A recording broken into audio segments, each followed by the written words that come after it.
Well, I'll tell you a little story that it makes you tough. I was sitting in the locker room at the Colonial Country Club playing in the Colonial Invitation. I just had a good Friday round, and I was sitting in there, and Julius Boris was sitting behind me, and in walks. Uh, well, let me think about it. Chichi Rodriguez, and Chichi, he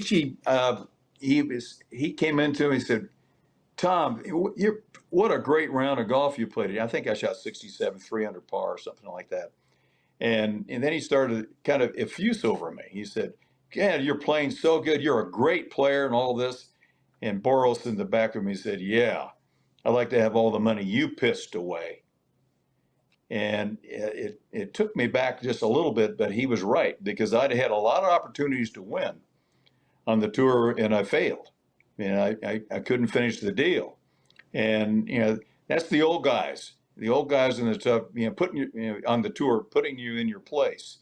And that's how tough they were. That was it wasn't a joke. He just was making a very accurate comment, and I took that as exactly that. It didn't offend me. It just said, yeah, he's right.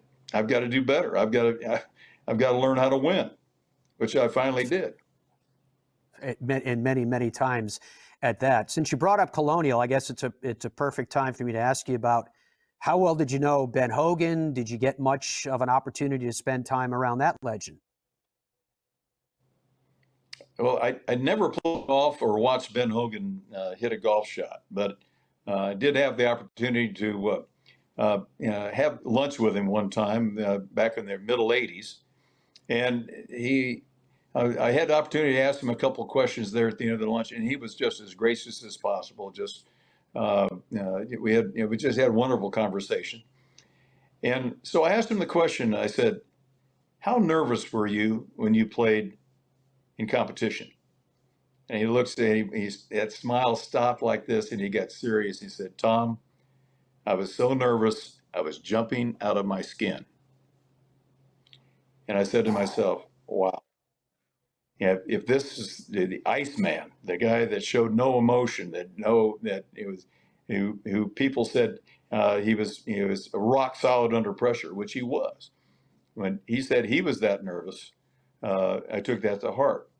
And when people ask me how did I kind of learn how to play under pressure, I learned how to play under pressure strictly by experience, by putting myself in positions to win under pressure. You're always under pressure when you start a tournament, but when it gets down to at the end of the tournament, when you have a chance to win, the pressure increases, and some people can handle it, and some people can't.